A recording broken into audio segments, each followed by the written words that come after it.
But Sarah Roper suggests that Patience in fact was very stingy, hence an old Jew, and insensitive to the serious distress of her neighbor Mary Bishop.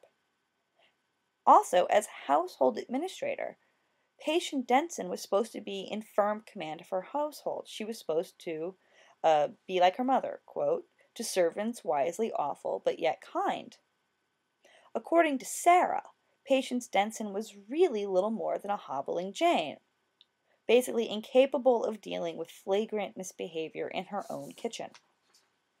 Thus, to prosecute Sarah Roper was to reveal the full range of her servant's manipulation. It was to expose Patience's own inaccuracies.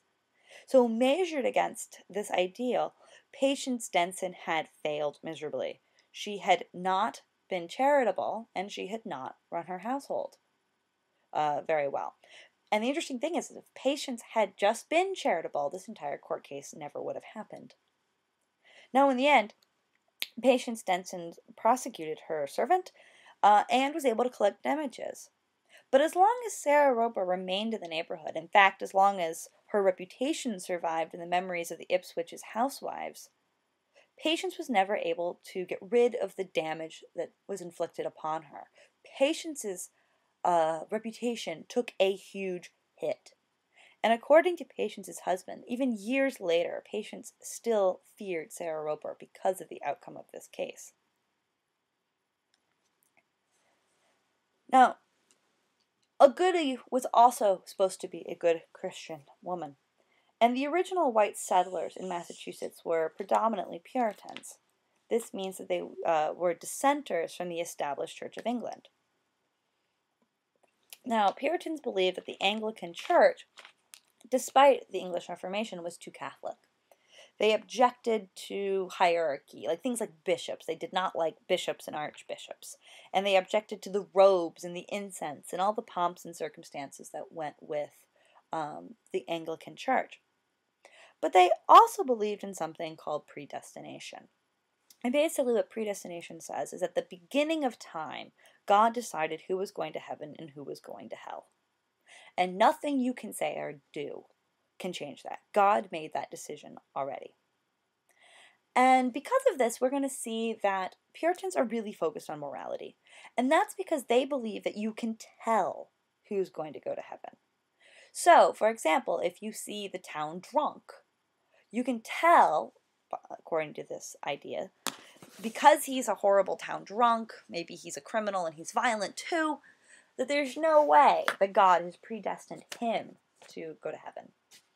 But if somebody is, let's say, really moral and maybe very successful, so they believe that God has rewarded them, that is a sign that God has saved them. And again, this leads people to really focus on morality as they try to figure out if they're going to be going to heaven or not. And again, gossip is important here because gossip is used to enforce public morality. And of course, women are at the focus or at the center of that. Now, what's really interesting is that most congregations in New England were predominantly female, even though women were denied full participation in the establishment or governance of religion. Just to give you an example, in Hampton Falls in 1712, 70% of the original communicants were women, yet only men could sign the church covenant. But church membership was important to women because it was one of the few public distinctions available to them. See, men could have lots of different public distinctions. A man could be a farmer, he could be a clerk, he could be a governor, a fisherman. Women could be church members. And in a society where church membership had to be earned, this was no small distinction. You couldn't just walk into a Puritan church and say, I want to be a church member. You had to prove to the minister that you had truly been saved, that you were one of the elect. And church membership was something that was not contingent on other social roles. So it didn't matter for the economic or religious views of a woman's husband. She could join the church even if her husband was poor or even if her husband hadn't joined.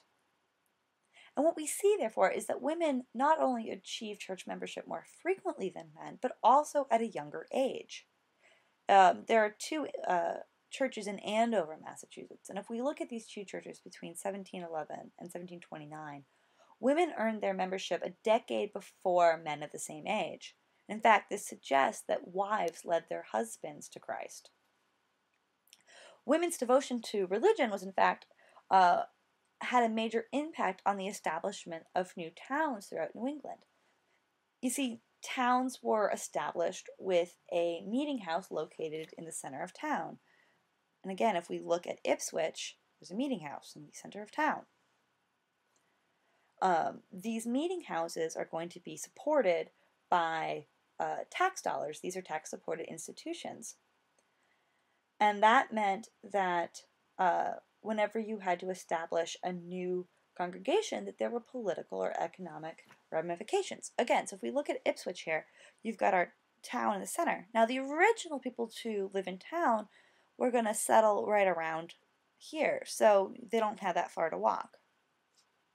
But if you look at up here, the people who are going to be coming later, and they have to live in the edge of town, they have a lot longer walk.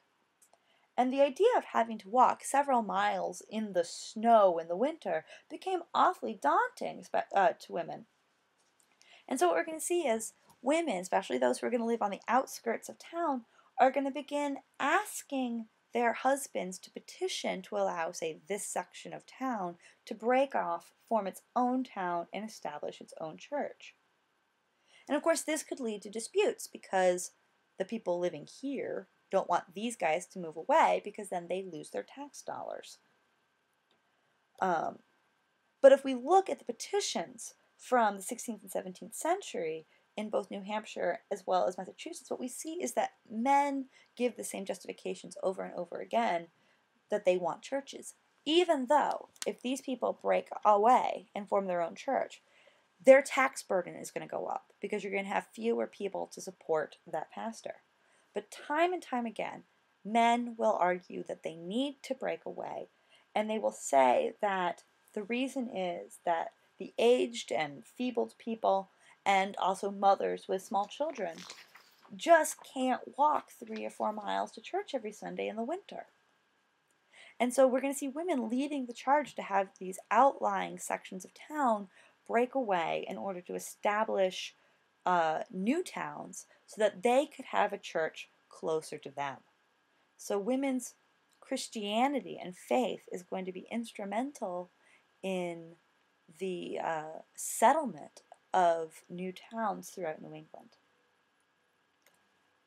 Now, another thing that women in colonial New England were supposed to be was loving mothers. And motherhood is going to play a huge part in women's lives. And that's because pregnancy, birth, and lactation, the three stages of the reproductive cycle, will essentially establish the parameters of the childbearing years of women's lives. Just to give you an idea of how many kids women had, between 1660 and 1700, your average family in New England had 7.1 children. So lots of children. Women spend a lot of time in the 3 stages of the reproductive cycle: pregnant, giving birth, or nursing their children.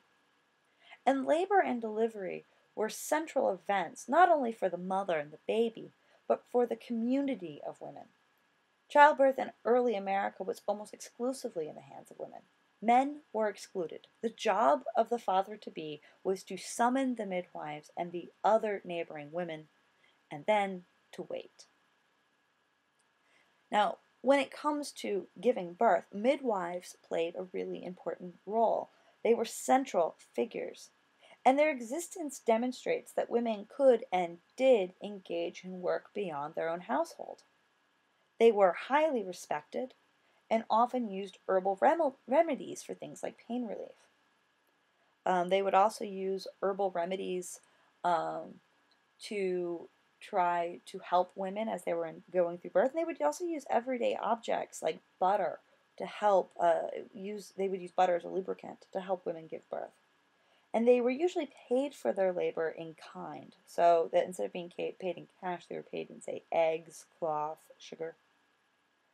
Now, attending the birth in addition to the midwife, would most likely be dozens of local town women. Family tradition around a woman named Sarah Smith. She was the wife of a minister.